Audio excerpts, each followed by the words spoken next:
So this week we're talking about the foreign trade um, financing. We'll split the discussions into 2 weeks. The first week we'll talk about the actual process of international trade, all the way from how an invoice is, put together, from the pro forma invoice to the invoice, and then all the way to the actual shipping and what involved with the logistics of it, the commercial banking side of things. And then next week, we'll talk about the actual financing, the pre-shipment, the post-shipment, Exim Bank, and a confirmation of payment, non-confirmation of payment, letter of guarantees, and financing of such financial instruments or banking instruments. And so the idea is actually very simple. We've all done a purchase internationally, whether you realize it or not. When you buy something from, say, eBay or Amazon, likelihood is the originating person is in another country and the product is coming from another country. I guess it's more likely that you would have this through eBay or more than the Amazon, I guess. But anyhow, so the idea is that when we transact with a local retailer like Walmart, a lot of things are a lot simpler. You go to Walmart, you shop, and then you come to a cash register, um, and then you actually go through the scanner, and then they tell you how much you owe, you pay, you walk out. It's very simple transaction.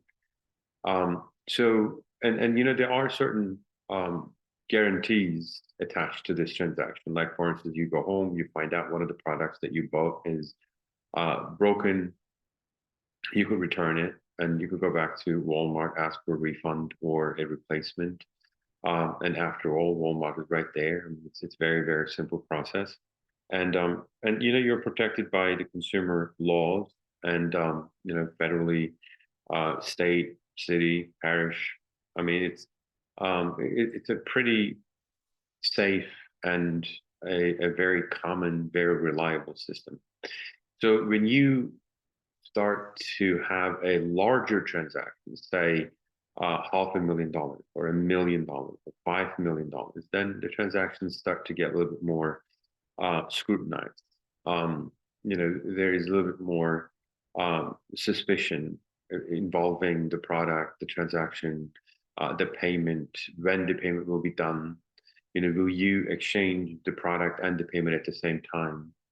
After all, if I actually give you the product, but then you don't pay me, then it's a problem. Or if I pay you first, but you don't deliver the product, that it's a problem.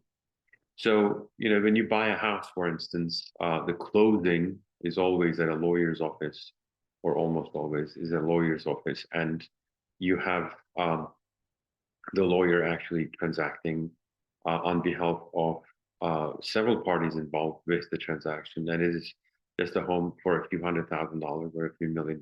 And it's a bit different than an actual transaction with Walmart, because with Walmart it was a few dollars, but here you're not spending a few $100,000, and now all of a sudden you got the lawyers involved, you got the title of the house involved, you have insurance companies involved, title insurance, inspection, and all of that gets complicated and can't really bring cash to a transaction. You have to have banks involved, and it's a simple purchase of a real estate that's been done every day, and the complications is significant. And there's an industry for it too. Now imagine you're actually doing a transaction of that magnitude internationally, that you are buying, and this is an image of the New Orleans port I took out of Wikipedia, and each one of these containers actually include or contain products. And New Orleans port is relatively a large port, but on the other hand, on an international scale, it is not one of the biggest. I mean, imagine this is just one part of the port, and you actually have one single ship here. So, um, I mean, the transactions, each one of these containers the goods can be few $1 million, few $100,000, but it's always a significant amount. Now, again, if you go from Walmart all the way to, buying a house or buying a car and how much detail it actually involves. And now imagine you are doing that internationally, that you want to buy, say, a car from, I don't know, say Germany, and you want to make sure that when you buy this car, it will be actually delivered the way you want it, when you want it, where you want it, how you want it, and there are so many things that can go wrong, and you want to make sure that you are actually covered. So, today I want to go through some of the risks that we are facing with international trade finance, but per se international trade. And then on Wednesday, we'll talk about the actual documents involved with this, the Universal Commercial Code, the letter of credit, letter of guarantees, standbys, and all that. And then on Friday, we'll talk about how the system actually works from trade and all the way to the delivery, and then the start of the banker's acceptance. And next week we'll talk about the specifics of the actual financing. So let's talk about these risks, and let's actually detail them one by one. So let me actually start up a document. So let's have them. Risks involved with international trade. And let's start with very simple risks. So let's say that you actually ordered a product from eBay, and like I said, with eBay, certain things you actually have guarantees. If things go bad, you could request a refund. You could return the product. You could buy yourself an insurance, and worst comes to worst, you could suck it up, I guess, and you could just leave a bad comment. But because the transactions are small, it's usually not that big of a deal. But just to make our lectures a little bit more relatable, let's talk about what can go wrong with a purchase from eBay, and then we'll exacerbate that with an international, say, $1 million trade, right? And when we say, when you're buying a car from Germany, there's a difference between buying a car from Germany from BMW, a reputable car manufacturer, and you're thinking there would be very little risks with respect to the exporter, which again, there still can be problems, unintended sometimes, but problems nonetheless. You ask for a blue car and they send a red one, unintended. But now that the car is actually shipped here, it took 3 weeks and the car is already here and it is red, but you wanted to have a different color, a blue one. So, obviously they will try to work with you. They may give you a little discount. They may try to make it right, or they may simply say, well, sorry, the car is there, and if you could ship it back to us, we'll be happy to refund it. Or, but then shipping costs and all of that may be very problematic. So anyway, so you can see how even with a reputable exporter, you have certain and sometimes perhaps unintended risks. However, imagine you're actually ordering, say, from an artist, a product of, say, carpet, or a painting, or some piece of furniture. A lot of things can go wrong. This time, the exporter is not as reputable, and there are quality issues, unintended or intended issues. There's fraud, there's misrepresentations, and all of that comes into play. So let's say that from eBay, we're going to be buying a small piece of furniture, right? So what could go wrong, right? So let's start very small, and then I'm going to keep this for our Wednesdays and Fridays discussions, and then we'll try to actually address all of these issues when we talk about the actual international trade procedures that involve commercial banks, and we'll talk about letter of credit and how it actually addresses all of these issues. But first of all, very simply, you have an issue of a payment. So the payment can become a problem if you sent the money and never receive the product. That's your simple payment problem. Or the risk can be on the exporter side.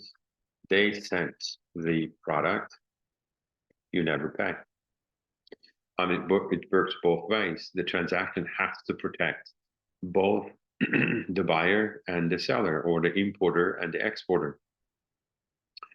So how do we actually make sure that the payment is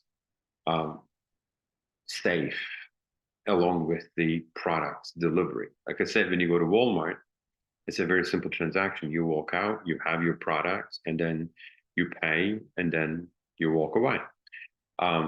And if something is wrong, you can come back, you can get a refund, and things like that. So I guess in this issue, we also have, post-delivery issues, refunds,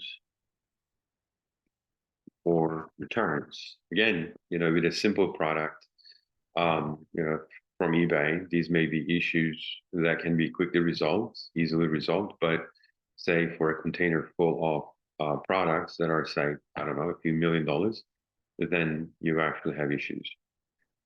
We also have the issue of actual payment process. So remitting the payment. I mean, it's not like you can actually send somebody flat out $5 million wire transfer. There are legalities of things. I mean, this could be payment for drugs or illegal activity.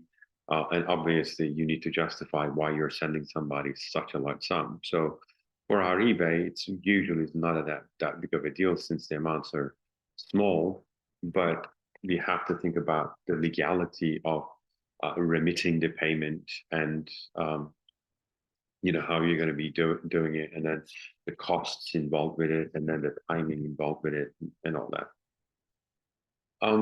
I guess with respect to the payment, one last issue would be, now that we're sending the money, and all of that is done, we also have to think about taxes, duties, and international, regulation as to the payment, right? So if you're importing and you're actually making a payment, are you allowed to import that particular product? Are you allowed to make a payment for that particular product? Is there a tax involved? There's an importation tax a lot of the times.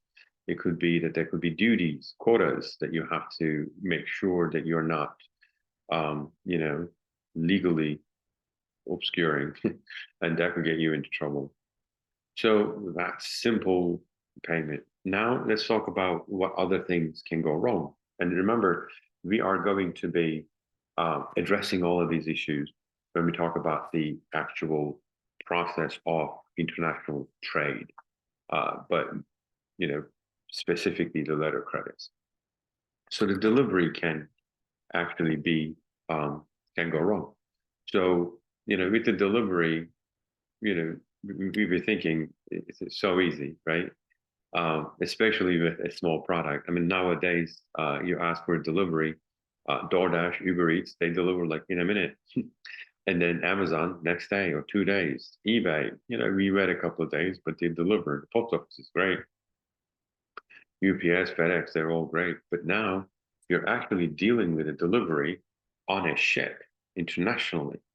I mean, not everything is on a ship, obviously. It could be on a truck. It could be on an airplane. It could be on a railroad, a train. And it actually can be any sort of transportation vehicles. And each one has its own risks, and a lot of things can go wrong with it.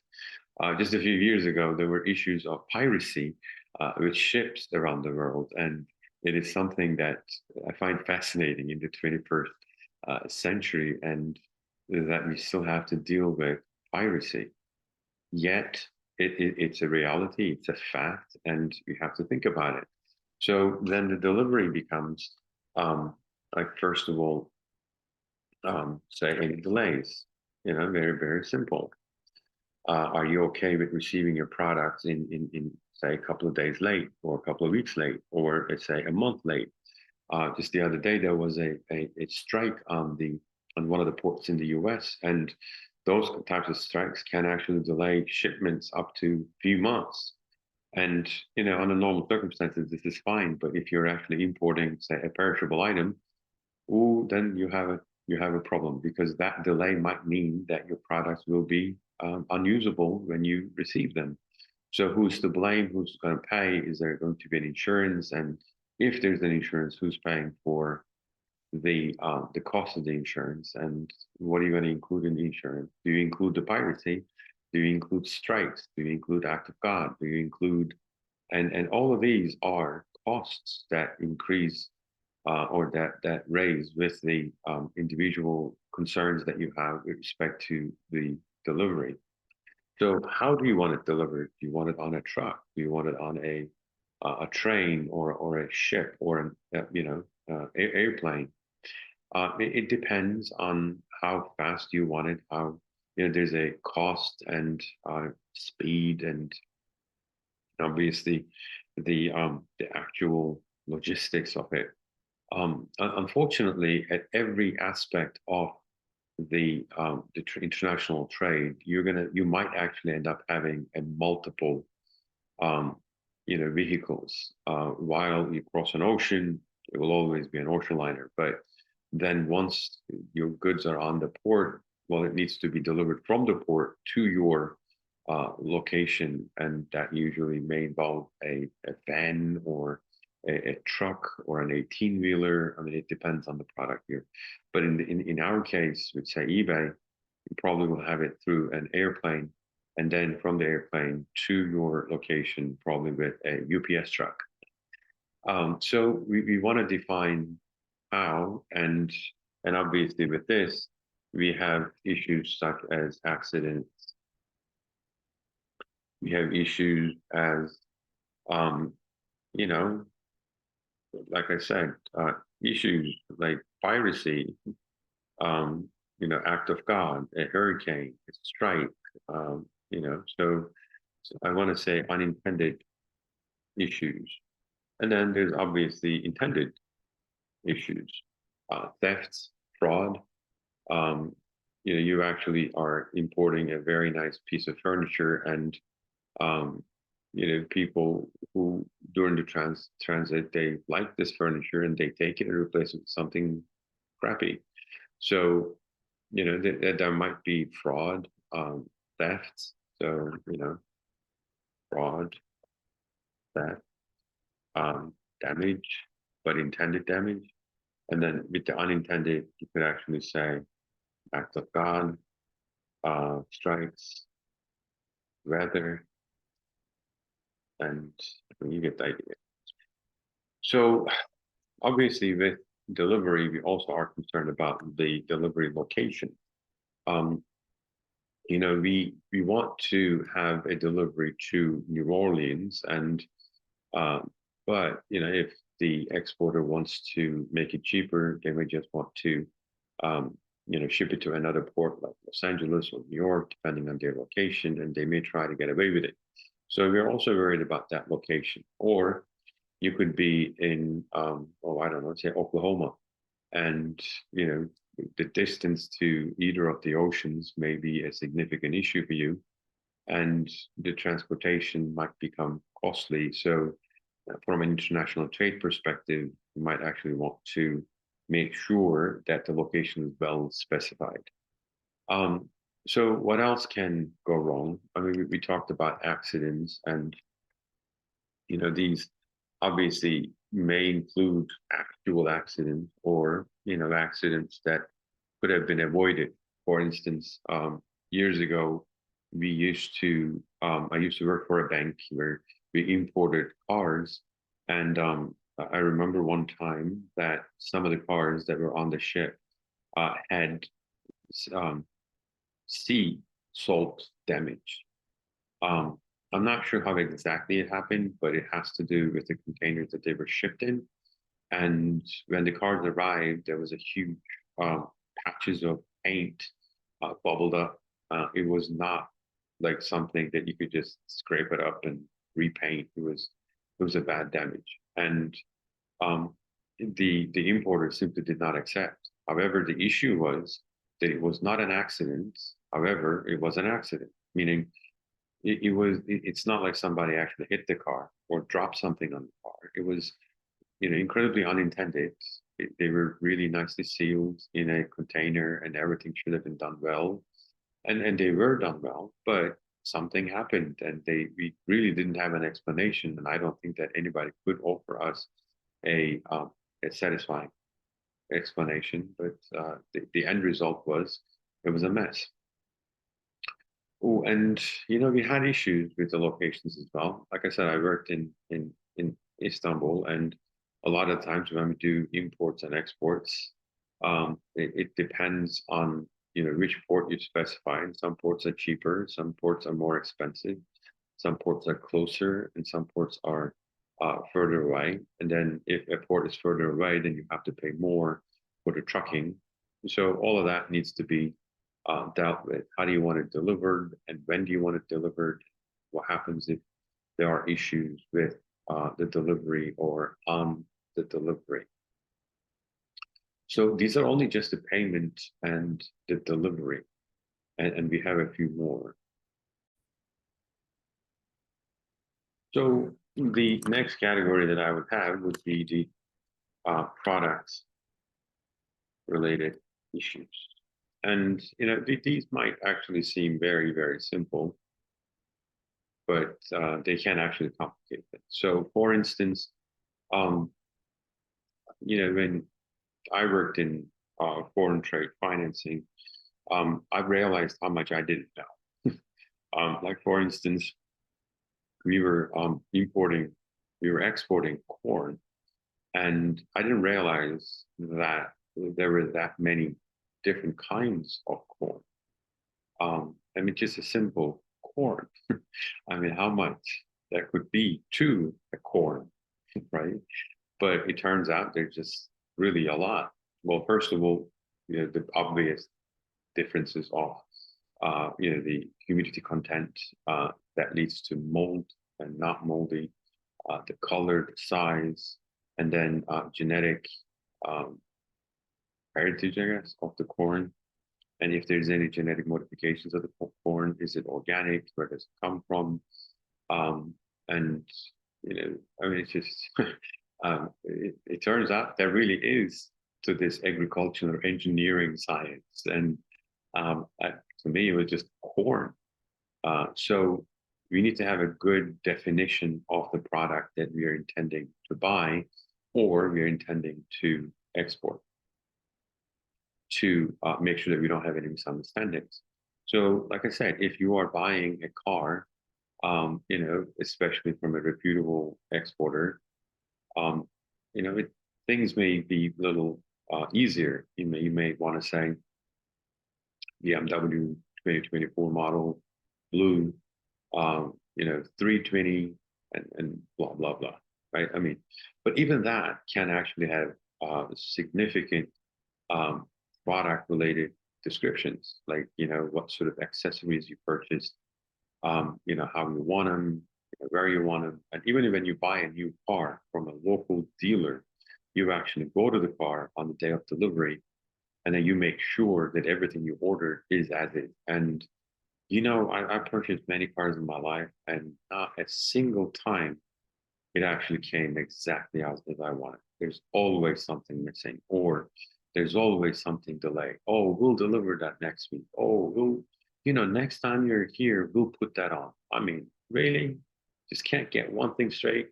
And imagine you're buying a piece of furniture. Now, we go from the shade of the color, the actual wood used, the glues, the nails, if there's any specifics of it, the size, and sometimes just a single millimeter can actually make a difference if that furniture is part of a set, or if it's going to be, in a wall setup, or things can get quite complicated. So Obviously, with the product related issues, our first issue is a damage. I ordered this piece of furniture from Sam's Club years ago, um, like a TV set, and I don't remember why, but we needed three of them. So they delivered all three, and then all three actually had a damage, and I had to return all three.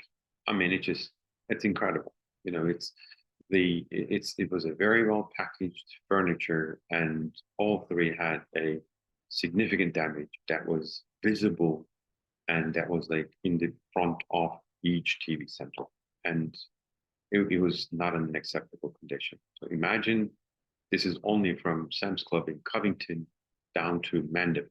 I mean, imagine you're buying a furniture from, say, India.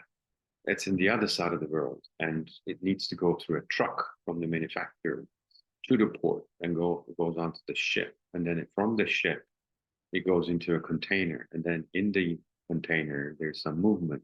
I mean, it goes through the ocean for weeks. And then there's humidity, there's sea salt, there's significant damaging environmental impact. And then it arrives here. Then from here, it goes, from truck from ship to truck and truck to the van to the delivery. I mean, so the likelihood of an actual accident or a damage is significant. So then we also have issues with what could go wrong with a product. So, you know, different product. We asked for an organic corn and they sent a genetically modified corn. We asked for a yellow corn, they sent blue corn. I mean, so we asked for a blue car, they sent a green one. We asked for a furniture made out of oak, they sent one made out of pine that's painted like oak. I mean, things happen. We asked for a book through eBay, and the book was, we asked for a version 12, and they sent a version 11. And, there's a huge price difference between the two. Um, right? So, and then obviously, how do we fix this? This is not an easy fix. How do we make sure that, we want to make sure that we catch this before the product is shipped. So I wonder if we could have an agent in exporter's location that works for us that could actually inspect the product and then tell us if what's being shipped is what we actually asked for. And this works both ways, actually. It can very easily be that exporter sends exactly what he or she thought we were buying, and then it turns out that we're just not a good customer, and we simply change our story and we say, oh, we wanted to have a blue one. Why did you send me a red one, even though our order was a thought? So, the product that's different can be a significant issue. We also have issues with product condition. So not exactly damage, but the condition in which it's actually sent. So I guess it can go under damage, but damage usually refers to as, you're sending a car, there's an actual damage on it, and then you are, receiving a, say corn, and some of the corn actually got pesticide in it, and there's actually damage which cannot be used. Well, with condition, I guess what we're referring to is a little bit more acceptable. So,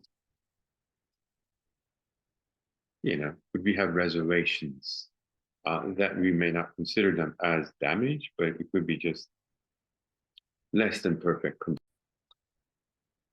So think of it as, the car comes in and it's not damaged at all, but it is incredibly dirty. And, if you order 100 of them, washing them, cleaning them, detailing them could cost us money. The furniture came in, it's not damaged at all, but the packaging is the condition is less than perfect, and we can't sell them in that way. So what am I going to do? Repackage them here, and it will cost us money to repackage them. And unfortunately, all of that turns into a significant product-related issue. So the last issue that I have for today, and again, I can go on and on and on with individual risks that I'm trying to capture the majority of them, and I want to actually include legality or legal issue. So obviously, each product has its own significant issues.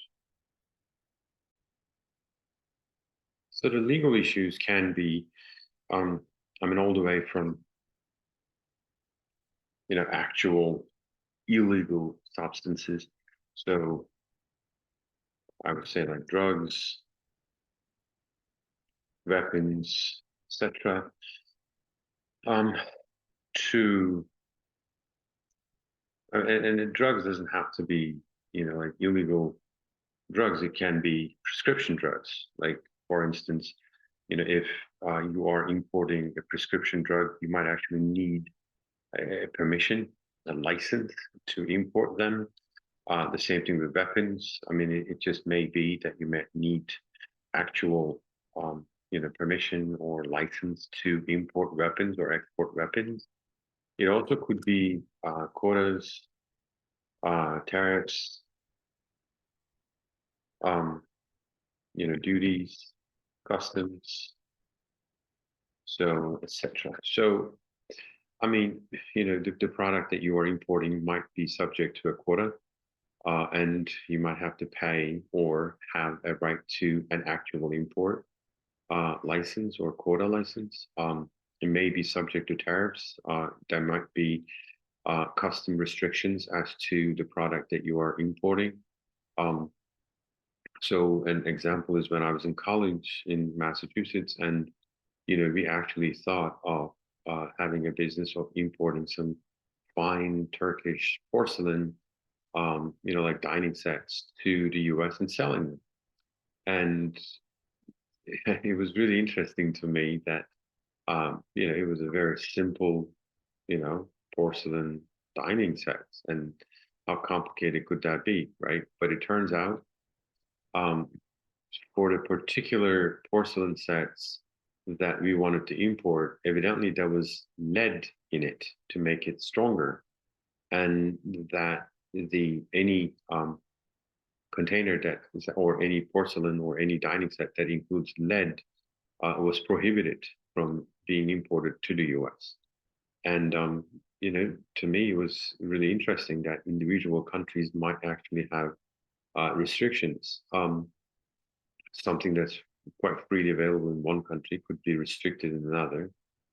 There could be competition clauses, like for instance, if you wanted to import, say, a Volvo from Sweden, because there's an actual distributor in the US representing Volvo, you simply may not be able to. It would be some sort of a competition. I'm sure there's some sort of a competition clause that would disallow you to start importing Volvos directly from Volvo.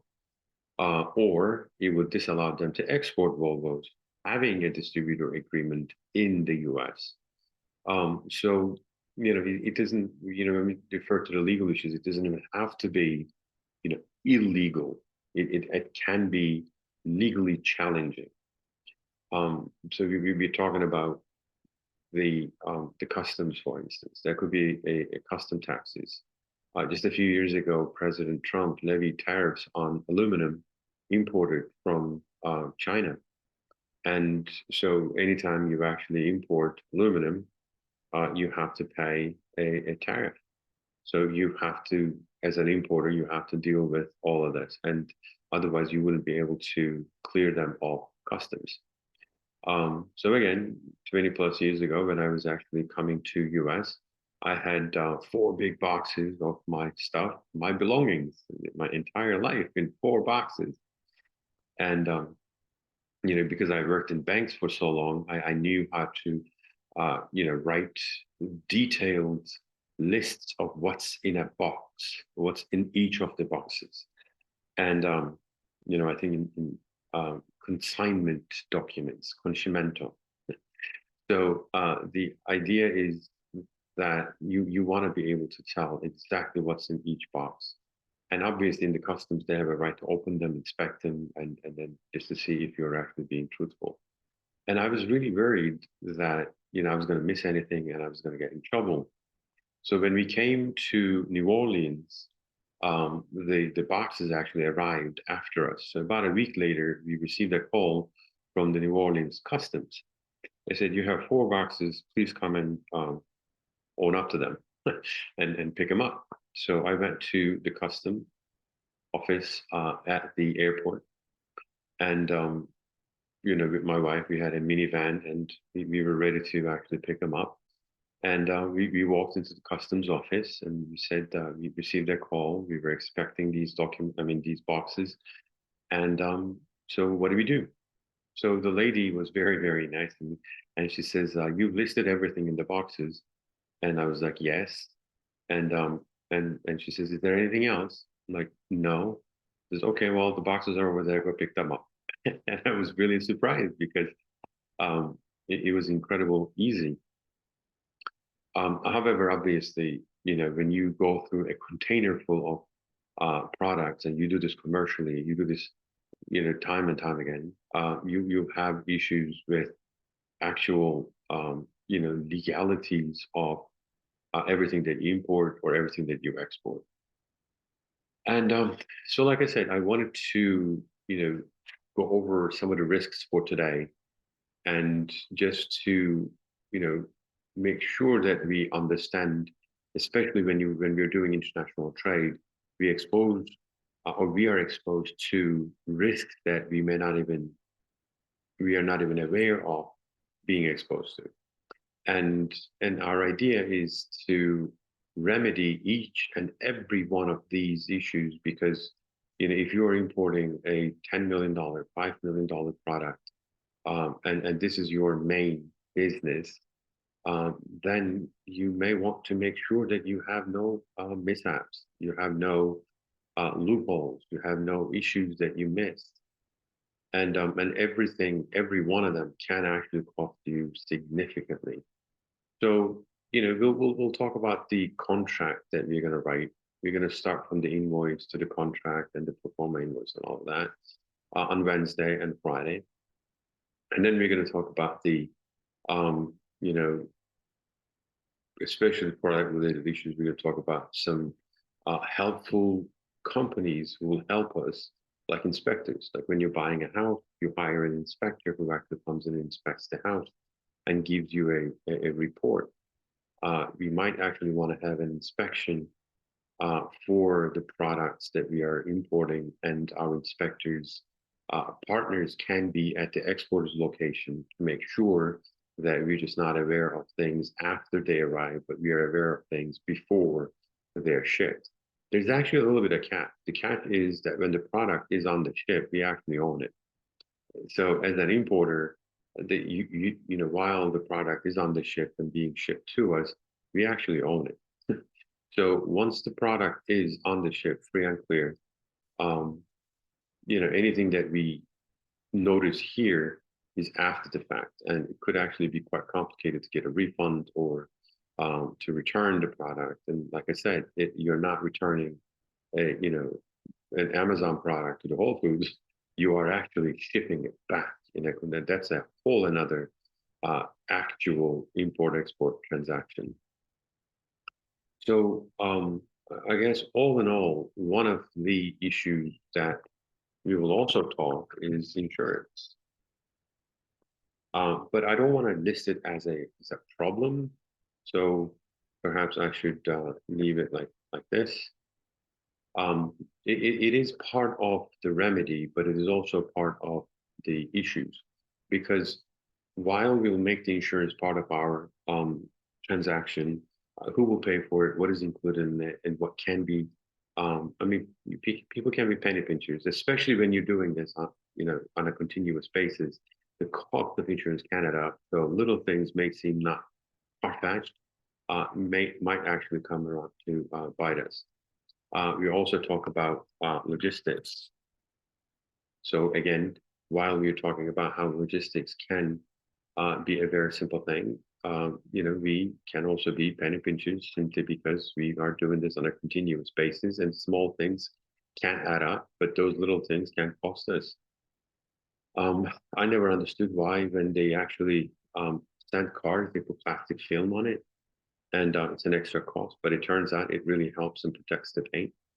And but then, this is all about logistics. What type of car, what type of ship, what type of transportation, even what type of crane that you use to get from the truck to the van, or from the ship to the port, from the port to the truck, and all of that. So, all of these are, I think, part of the transaction, but also part of the issues. Um, so again, on Wednesday, we'll actually go back to these and see how we can remedy all of this into a internationally enforceable contracts that we usually refer to as letter of credit. So that's it for today. Thank you so much. I really appreciate you working with me, and please let me know if you have any questions. And thank you, and have a great day. Bye for now.